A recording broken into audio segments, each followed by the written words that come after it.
Hey, howdy, hey, everybody. How about a little casual talk amongst friends?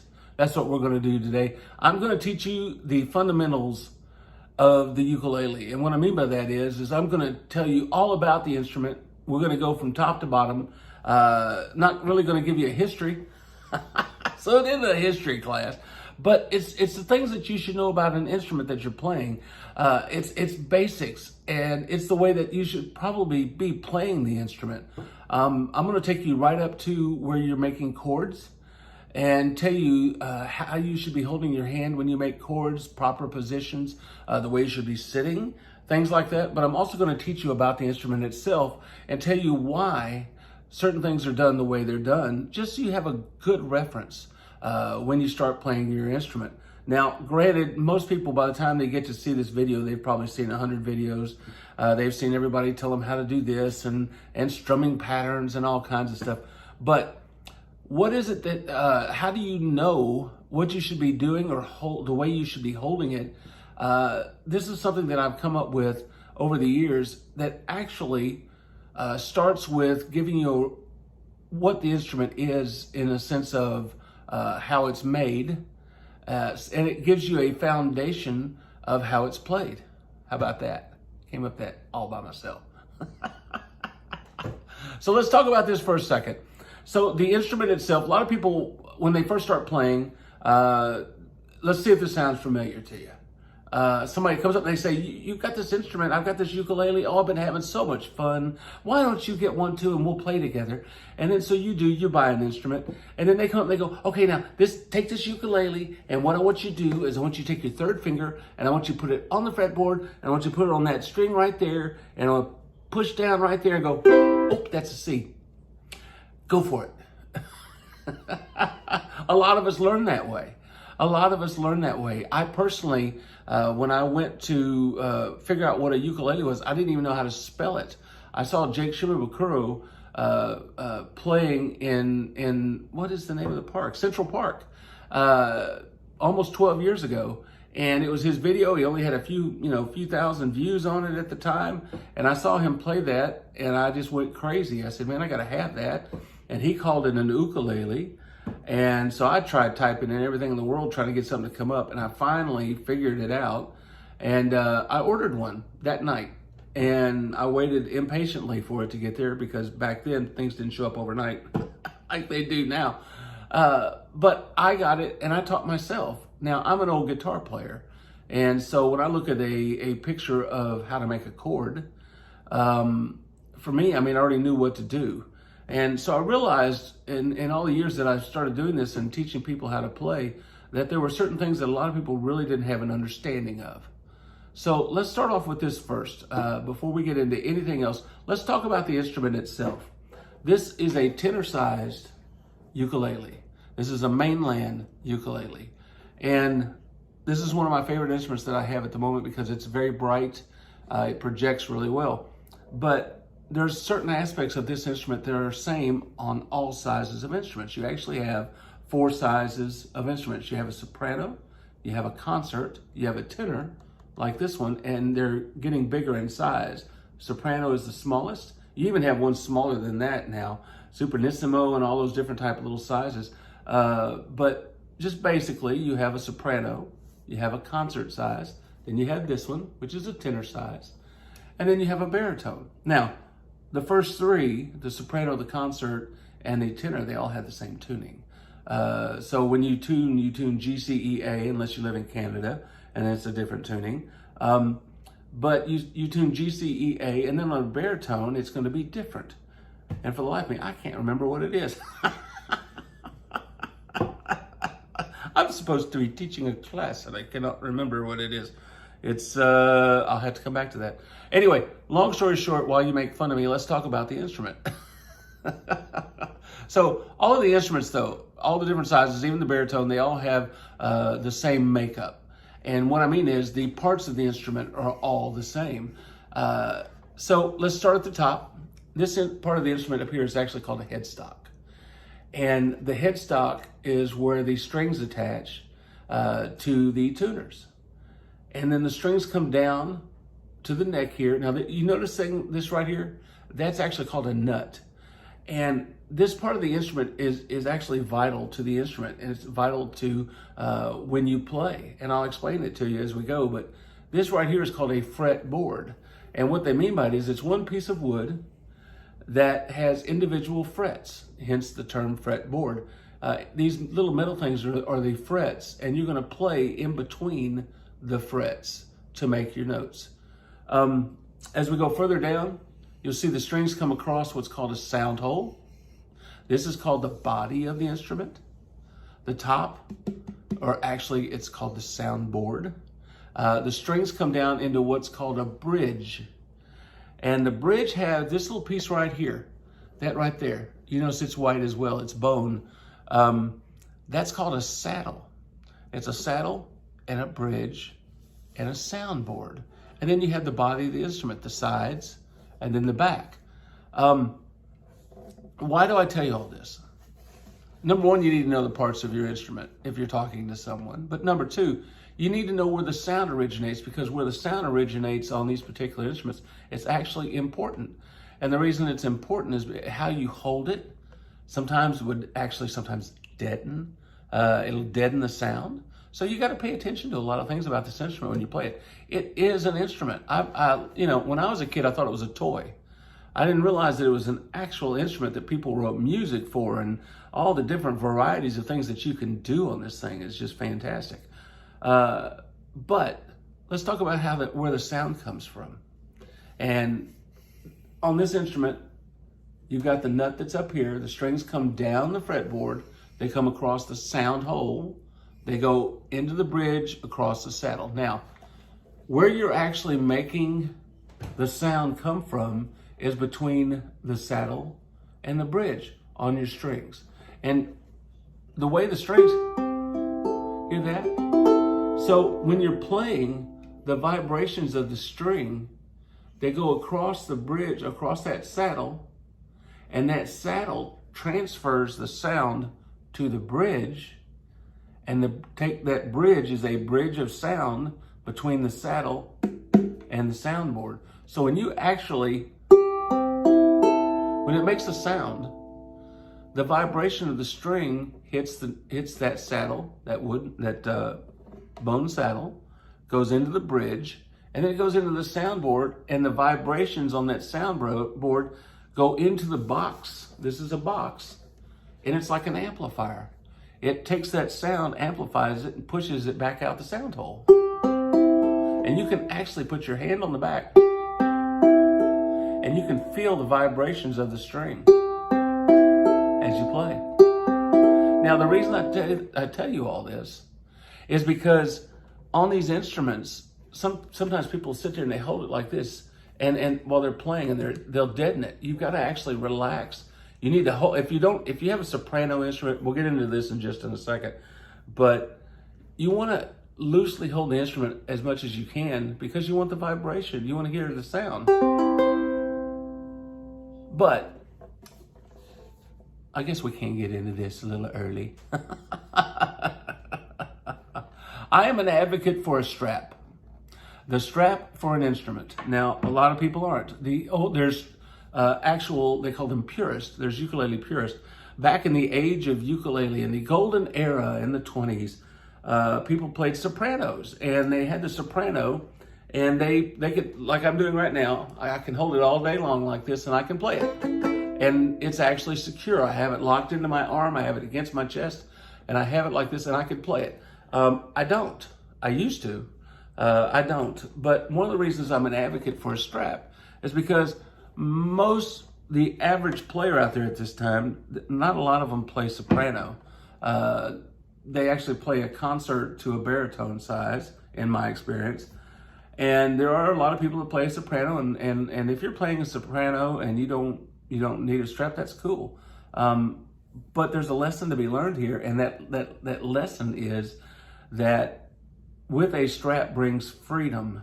And that the easiest way to explain this is if you have a strap and you have it on your instrument and you're holding your instrument, the freedom is you don't have to hold the instrument. You'll find that a lot of people that play without a strap, that play with a concert, tenor, anything bigger than a soprano, they actually use this hand to hold the instrument or they hold it right here. So therefore your hands are not free because you're constantly holding the instrument up. A strap actually frees your mind and your hands because it's now taking the tension off your hands, and these hands are free to do whatever you want to do. More freedom on the fretboard, more freedom with your strumming. You're not actually using it to tension the instrument to support it. It's just the reasons why I choose a strap. And any music store can put a strap on an instrument for you, even a soprano size. So I'm sure I'll get a lot of flack for that somewhere. But we were talking about the instrument itself and why I was telling you about the makeup of the instrument. Well, in this particular case, one of the reasons that I wanted to get into explaining the body of the instrument and the makeup of the instrument is because the chords themselves that you use, the chords are actually showing you where to put your hand on the fretboard. So in essence, think about it like this. Before we ever make a chord, before we ever do anything else, there's actually part of this fretboard that is used in all the chords. And I'm going to show you how and why and all that too. But for right now, just know this. The instrument itself, that right there is the headstock. These are your tuners. That's how you keep the instrument in tune, either tighten it or loosen it. Your strings come from the nut down to the body of the instrument, go across the saddle into the bridge. Your sound is actually made by your soundboard. That's right. So that's where we are at the moment. That's all you need to know at the moment. Now, we're going to get into something a little bit different, and it's actually how you're going to take this instrument and you're going to hold it. And why is it this way? Your instrument is held at a 30-degree angle to your body, similar to this. Now, like I said before, you could have a strap. If you don't have a strap, the easiest thing to do is you take your arm and you lock your arm, take the instrument, put it in the arm, and lock it in the crook of your arm and hold your arm across the lower part of the instrument. And then it's in place and it's at a 30-degree angle. Why is this important? Okay, how many of you ever seen classical guitarist? Have you ever seen a classical guitarist? What they do is they sit and they perform, and they have like a little stool that they put their left leg on, and the guitar sits at an angle. Why do they have it at an angle? Because you see all these fancy rock and roll dudes, and they're out there. I said rock and roll dudes. They're out there and they're holding the instrument like this, and they're playing like this. If you're playing your instrument like that, eventually what's going to happen is your hand's going to hurt. It's just going to hurt if you haven't been playing very long. And I can tell you from personal experience, it hurts. The instrument's actually designed to be held this way for a particular reason. The reason is this. It has to do with how your body is designed. That's true. So let's put it this way. If you hold your hand up just like this, everybody, waving at you. If you hold your instrument, your chord hand up this way, left or right, whichever one it is, but it's your chord hand. If you hold it like this, and then you tend to turn it like this, right? What you're going to notice is there's a lot of tension right here, because you're holding it at an angle like this. You're going to hold it out straight up and down, and you're going to do this, and there's tension here. Well, why is that? Reason being is because your body is actually designed to take care of itself. So when you take your hand, it's actually designed, if you take your hand, let's say, and you're going to like have something to eat. You've got yourself a nice little biscuit right there.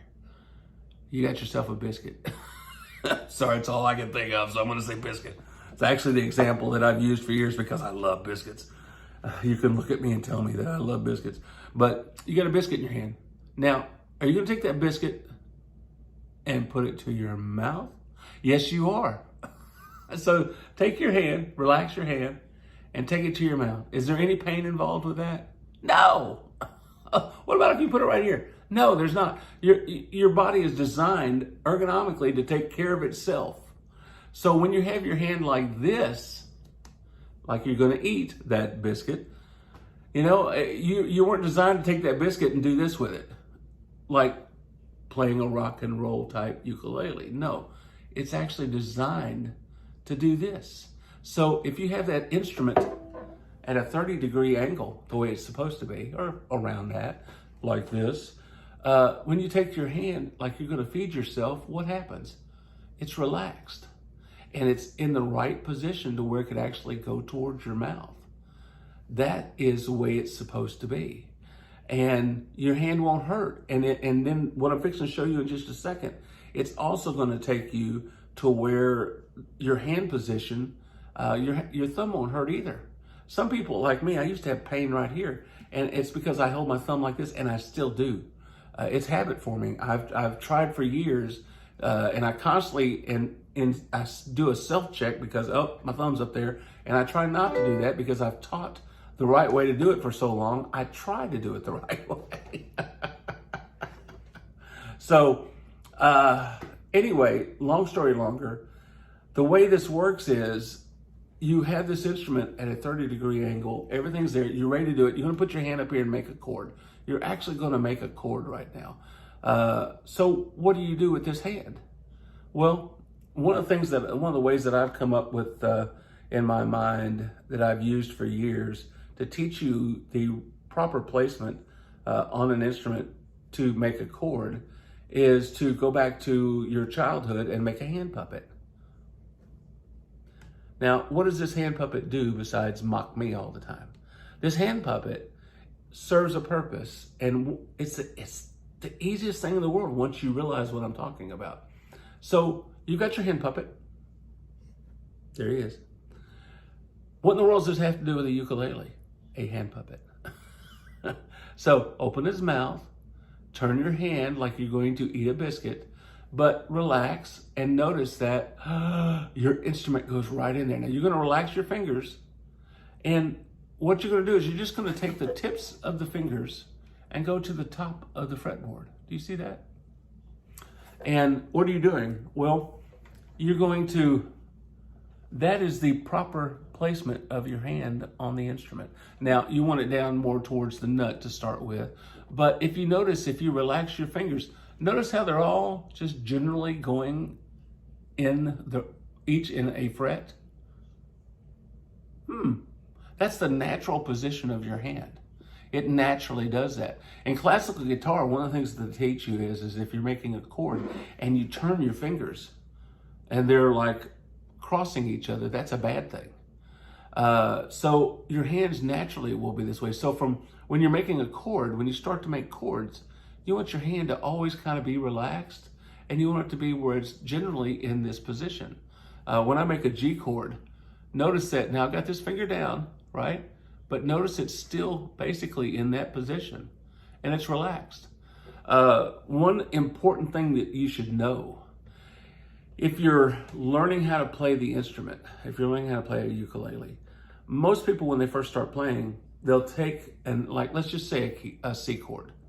When they make a C chord for the first time, they press the crap out of that finger.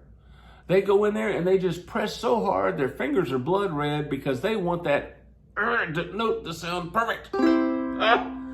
When in reality, you only have to push as hard as you need to get the chord. I'm barely pushing. And that also allows you to have a lot more movement faster when you need it, because you're not sitting there trying to crunch down on a chord. So only put as much pressure as you need to make the chord. So we talked about the natural placement of your hand. We talked about making a hand puppet. The fact that when you put the hand puppet, the instrument in the hand puppet's mouth, you only want to take the tips of your fingers to the top of that side of the fretboard. And what does that do? It makes your thumb on the, I don't know if I can get that in there, on the back side in the center of the instrument, because your hand naturally fits that way. That's where you want your thumb to be when you learn how to play. You want it to be behind the instrument at all times.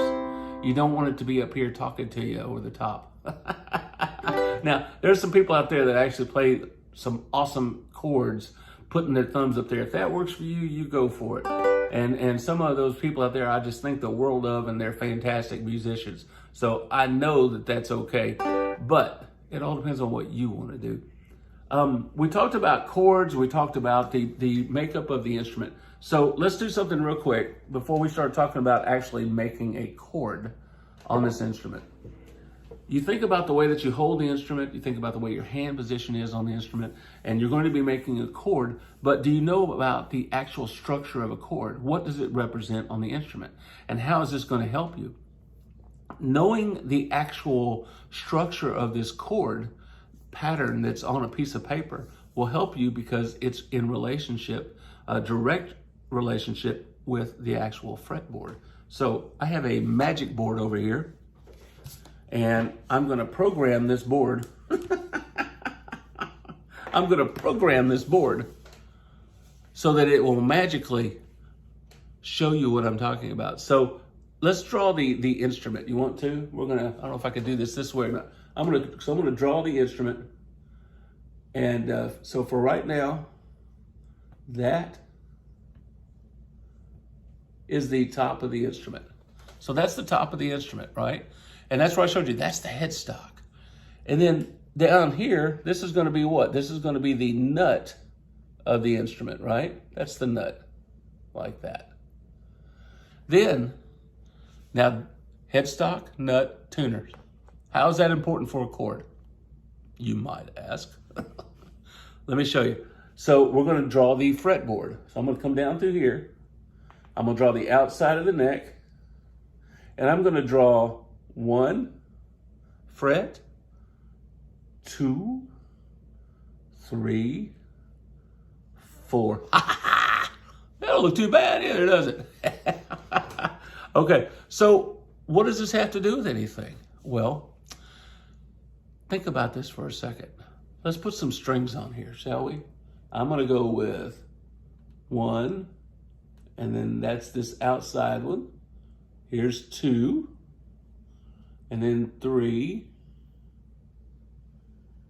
and then 4. Okay, now, so this is the headstock, this is the nut, these are the frets on the fretboard. These are the strings. What does it have to do with a chord? You may ask. Watch this, it's magic. Ooh. That's right. Now, what did I just do? All I did was take away the headstock. That's right, I took away the headstock. But what is this? That's your chord. That whole representation of a chord, every single chord, as a reference. So let's say this is a C chord. That's a C chord. Okay. On there, you'll notice there may be something like little zeros up here. And then you'll see here, it'll have a black dot. What is that? That's right, that's a chord shape. That's a finger pattern. That's the C chord for a ukulele. And all this is represented on your actual instrument. So if you take the instrument, y'all excuse me for just a second. I'm gonna put the cap on this. If you look at your instrument the same way, and you have it here, and this is such, hey, I go to great lengths to make sure that the graphics are good on my show. Anyway, but if you look, you'll see here's the nut, there's the nut there, your first fret, second fret, third fret, fourth fret, right? And so what you're going to do is that means that particular finger pattern, which is a C, it's going to be where? 1, 2, 3. It's going to be right there. And that's all it is. And it's the reason that I went through all this is to show you that when you're actually making a chord like this, and let's say you have trouble and you're like, man, where do my fingers go? Turn the instrument around so you're looking at it and you go, well, according to that chord, it tells me my finger goes right there. You can read it that way because that's the way it's designed. A lot of people look at it and they don't really understand sometimes. They look at it and go, well, what's that? So like as a reference, I'm going to kind of correct this for a second. And then I'm going to correct this for a second. And let me tell you something. There was not one dime of expense spared to bring you this fantastic stuff. Okay, same thing with like an F chord. So an F chord on the fretboard, it's going to tell you that let's see, this will be 0, and this will be 0, and it'll have a dot there, and it'll have a dot there. And that is an F chord. See there? And there's your fretboard, there's where you put your fingers. And I think I've just did that. Something looks weird. I know it is. I'm looking at it in reverse. It took me a minute. But how is that important? Okay, well, let's talk about this for a second. On that C chord, and let's go ahead and put our instruments on, shall we? On that C chord, one of the things that, remember now,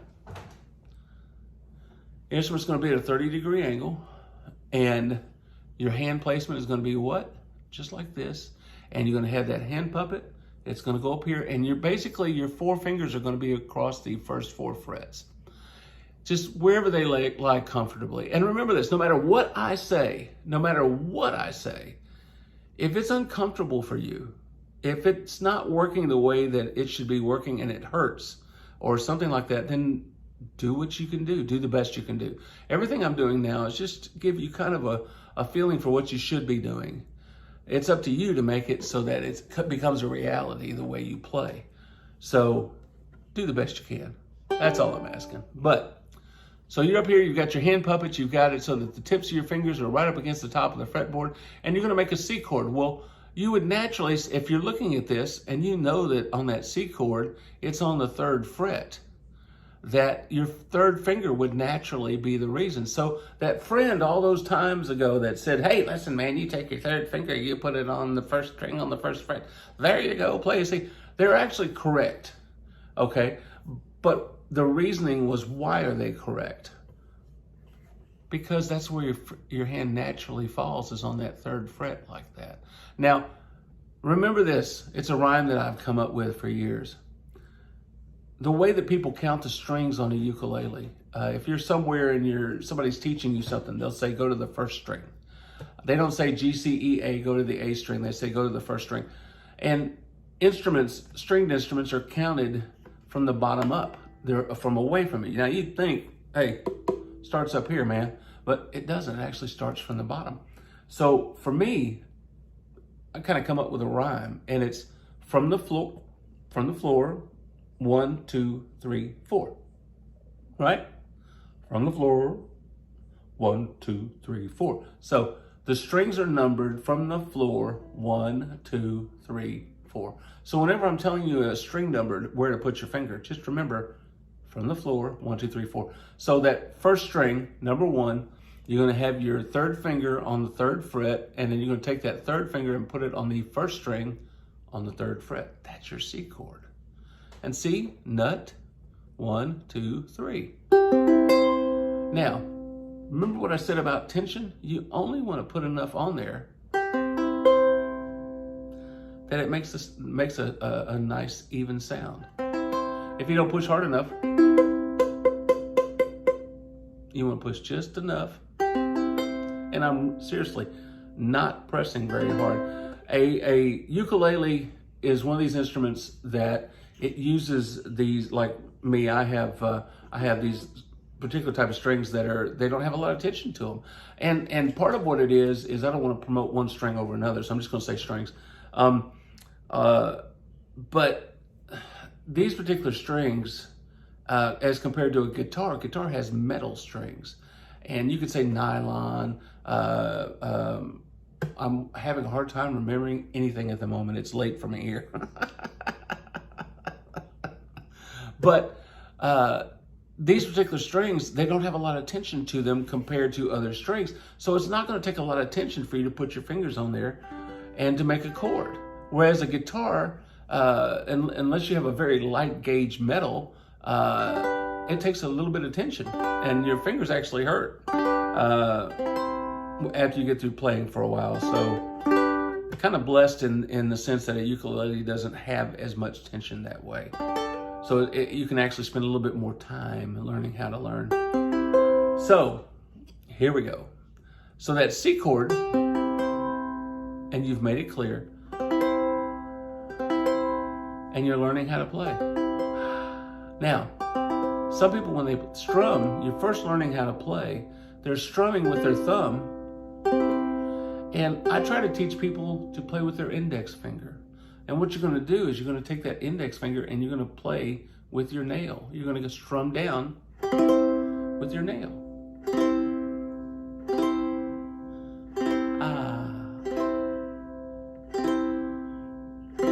Now, strum with me.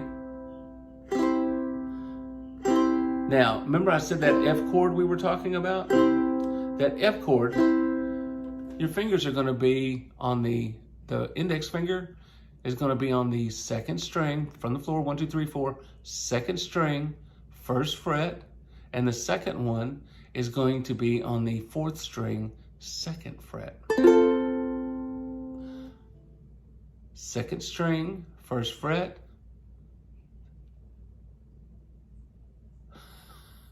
Having a no. Second string, first fret, and then fourth string, second fret. What do you think? Now, one of the things that you need to remember is everything in chord progression and going from one chord to another, it's about ease of transition and speed. You want to make it the easiest way that you can get from point A to point B, from C to F as quick as you can, and you also want to make it just as easy as you can. So speed and ease of transition, always. And when you're playing a song, you're actually going to be thinking, what's my next chord that I'm going to go to so I can remember to switch my fingers back over. And there's a C, and then we're going to go to an F, right? C, and then an F. So let's strum this one out. So we're going to strum down, and then we're going to do that. We're going to do this 8 times, and then we're going to go from 8 times, and we're going to go, which totally lost count. 1, 2, 3, 4, 5, 6, 7, 8. Then we're going to go to F.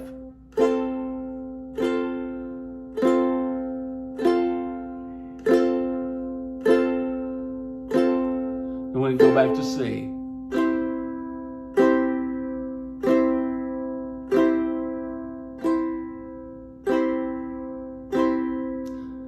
Now, what are we doing? We're building a song. We're just building a song. And I'm showing you the basics of strumming, and I'm showing you the basics of chord transition.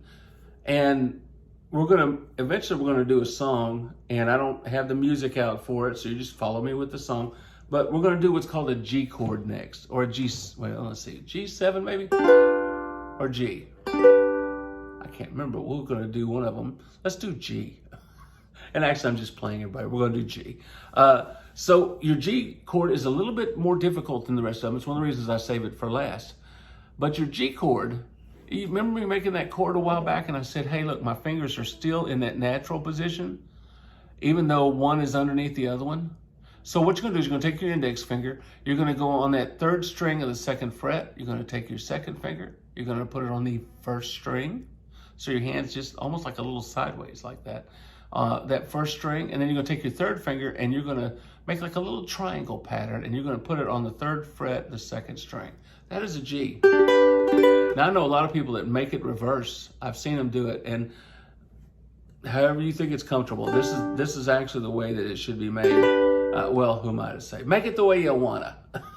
This is the way I do it. So when we're going to learn how to play, we're going to start off with that C, right? This is what we're going to do. Now you're going to sing with me, You Are My Sunshine. You are my sunshine, my only sunshine. Now F, you make me happy. That's an F. When sky's back to C, and back to F, and back to C. Now here comes a G. Please don't take my G away. One more time. You are my sunshine, my only sunshine. F, you make me happy. And back to C, and back to F. Now and back to C now. Please don't take my G away. Now, you could strum like that the rest of your life if you wanted to. And I'm just going to throw this in here now, because normally I just show you how to get to a point. And that's where we're at. We're at a point. You've learned the instrument. You know all the parts of the instrument now. You know the headstock, the fretboard. You know the nut, the saddle, the bridge. You know where the sound comes from. The sound comes from the string going across the saddle, through the bridge to the soundboard. And the soundboard takes it and picks up the vibrations, and it broadcasts it through the box out the sound hole. You also know that there's a natural position for your hand to be in to play a chord. It's relaxed. It's basically pointing towards your mouth. You know that the instrument is supposed to be held at a 30-degree angle because that is the natural position for your hand to play in a comfortable position. All these things work to make a good player. You know that in order to make your chords, you want them to be where you can make them as fast and as easy as possible to go to the next chord. But when you strum, I do an old-fashioned strum. And literally, you could just play this way if you want to. That's basically, you're counting out the beats of the rhythm with your strum, right? Which you could do, but after a while, what you want to do is you want to take that strum pattern and you want to do what's called a bum ditty. I call it a bum ditty, but it's hit, down, and then back up. So you're going to hit somewhere around the top, hit, and then on that fourth string, right? And then you're going to go down. And then you're going to come back up. You're going to take that finger and come back up. And if you get really good, you can pretend like you have a little pick in your hand, and you can come up on that thumbnail. So you go.